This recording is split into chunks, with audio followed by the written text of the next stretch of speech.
Hi everybody, James Blacklaws, JB Commercial Finance. It's Wednesday the 2nd of June. Sorry I've not done a video for a week or so, but I want to do a video today on commercial mortgages and your possible options for actually buying a commercial property. So a lot of people don't understand or don't realise they do have several options. With the help of someone like myself, with their accountant or their advisor, can find out the most efficient way of them doing this for themselves, their business, and their family. There are lots of different ways you can do it, but I'm going to go through four main today, and I would say these four are probably between them 99% of the actual options. This is certainly not advice. You go to your accountant or your professional advisor for that. These are just the options. So the first one is you buy the property in the name of your trading business. So if you're trading as, let's just say, Leicester Convenience Store Limited, and you want to buy the property, you can do it in Leicester Convenience Store Limited's name. Absolutely fine. We then look at the profitability of the business to determine whether the loan is affordable or not. That's great. There can be disadvantages to this though. If in a few years' time you want to sell the property or sell the business as separate entities, it can be a little bit more complicated if the property and the business are owned by the same company, but it's still a viable option.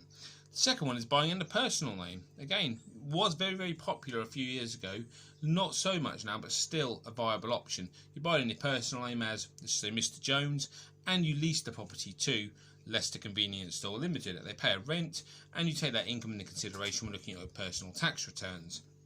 That can be the downside to it, because you will have to pay tax on that income. But on the bright side, if you don't want to sell the business as a going concern and keep the property and receive rental income, it's very clean, because the property is owned in personal name and the business is in a limited company generally. If it's in a personal name, the business as well can get a little bit more complicated, but it's a very viable option.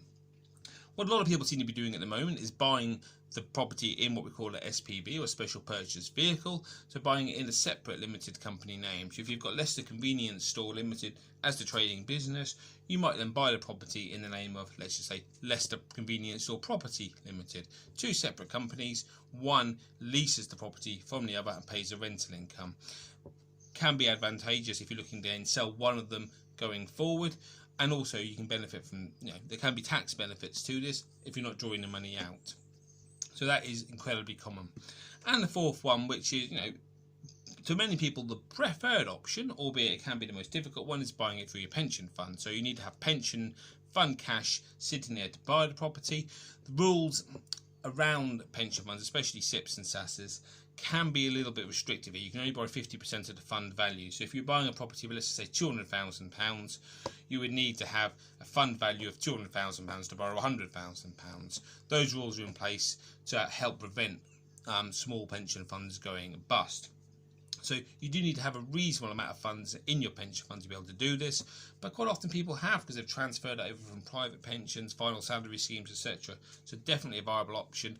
And if you do have pension funds, well worth talking to a specialist in that field to see the value of them and see if this is a viable option. So there are four general ways in which people do buy commercial property. When I say buying it in personal names, it can be a partnership, it can be a husband and wife, it can be a husband and husband, or it can be brothers, whatever it may be, just in personal names. So any other questions about commercial property, please give me a shout. If you need more specialised advice on those things, go and talk to your accountant or your tax advisor, and I'll be able to help. I hope that is helpful for some people. Take care, everyone.